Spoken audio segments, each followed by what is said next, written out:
Welcome, listener. Today we are jumping into something uniquely chilling. It's a detailed first-person story that really tracks an individual's complete breakdown after they go looking for isolation. It is. And this isn't just, a simple ghost story. It's a deep look at how intense personal grief can create a kind of vulnerability. A crack in reality. Exactly. A crack, something else, something terrifying is just waiting to crawl through. So what we're doing here is following the timeline of this descent. More than that, though, we're looking at how the line between emotional haunting and, well, physical terror just gets completely blurred. It all starts with the loss of their companion, Jasper.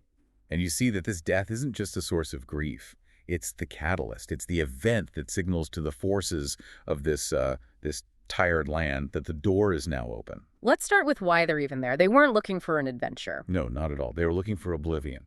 The account says they wanted to be far enough from people that I could breathe properly. And the cabin, the choice of the cabin says it all. It was cheap and it was remote. That's it. It's the classic setup, isn't it? Solitude becoming a prison. And the cabin itself just feels preloaded with dread. It's described as rustic, but that means, a sagging porch, a chimney that chokes on its own smoke. The whole structure feels as weary and beaten down as the person moving into it. Which is key, because the land seems to respond to that immediately. Even before they're settled, the locals are unsettling. The county clerk asking if they brought salt. It seems like a throwaway line, but it's not. In folklore, salt is a barrier. It's a protection against spirits. So right away, the locals know something about this property. And they call it tired land, that phrase. Plus this weird unplaceable hand sign.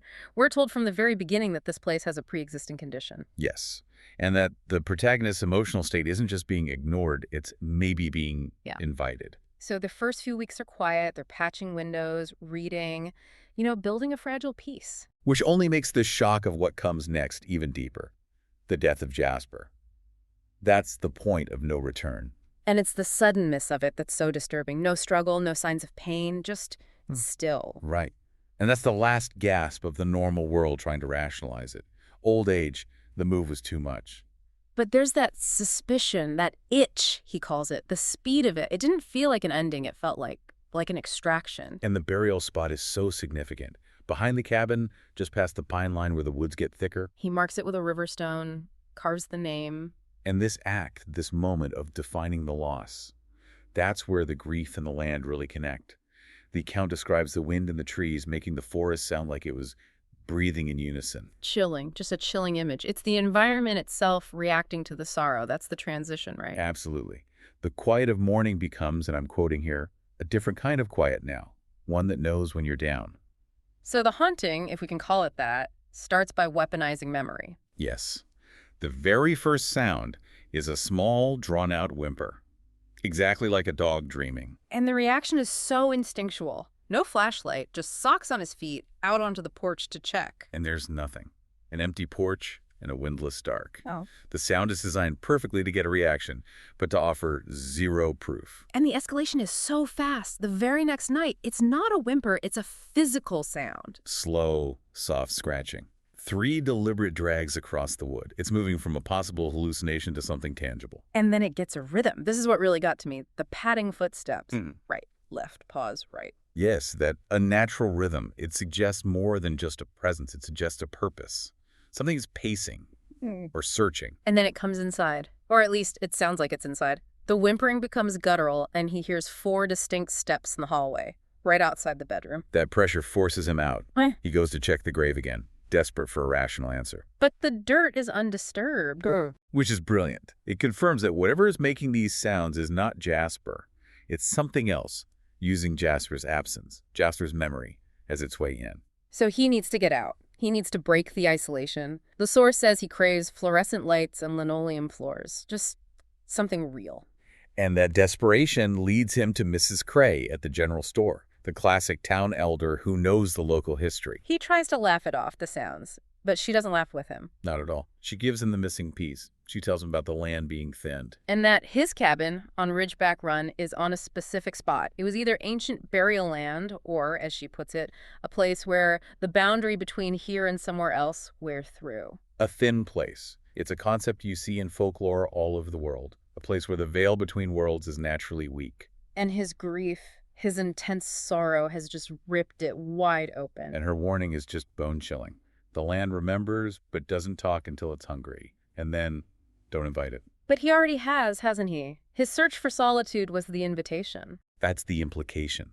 The isolation created the weakness. Jasper's death sent the signal. And we know the barrier has truly failed when the scratching moves. Inside the walls. Inside the walls. Yeah. The threat is no longer outside. It's part of the structure now. And that's the pivot, isn't it? From this kind of psychological game to outright physical horror. Night 5. Yes. This is where we get undeniable proof. First, the creak of something heavy stepping on the porch. Then a hard, flat slam against the siding of the house. Hard enough to make picture frames jitter. And the porch light, that detail is incredible. The bulb won't turn on, but it twitched in its casing like something was breathing on it from above. It's just... Yeah. But the visual confirmation is what breaks all rules. A flash in the mirror. He looks outside the second floor window, and there's a figure. Tall, narrow, still. Just stand there. And then it vanishes. No sound. Nothing should be up there. It's a complete violation of physical space. So, to make sure he knows he's not losing his mind, he gets proof the next morning. The claw marks. But look at the description. 5 parallel grooves, each one longer than his forearm, and spaced almost 2 hands apart. So it's not a bear, it's not a mountain lion. It is, quote, wrong. It's designed to be wrong, so there is no rational explanation left. This is when he abandons the upstairs. He moves to the couch, keeps a light on in the hallway, trying to hold a perimeter. But the siege just continues. That heavy, raspy breathing outside, the whispers that you can hear from under the floorboards, but, they vanish the moment you try to focus on them. It's just this constant, deliberate pressure. And it all leads to the storm. The storm isn't just weather. It's a plot device. It isolates him completely, cuts off all other sound. And then the house itself turns on him. The chimney belches thick smoke sideways right back into the room. The last physical boundary, the front door, bolted with 2 deadlocks. It doesn't just open. It explodes inward. It rips free from the frame and slams into the far wall. The breach is total. And the creature that comes through, the description is just pure nightmare fuel. It's low to the ground, dragging itself on its hands and knees. But its joints are bent wrong. High and sharp, like the bones have been put in backwards. It's impossibly fat, its skin is glistening, and it's draped in these strips of rotted cloth. But the face... No lips. Just yellow teeth worn down to ridges, locked open in a soundless exhale. And the smell. Mold and death. Something that had been buried and unearthed too many times. It doesn't rush him. It just tastes the air, hunting him. He scrambles, grabs an iron poker from the fireplace, and just swings blindly. He hits something solid.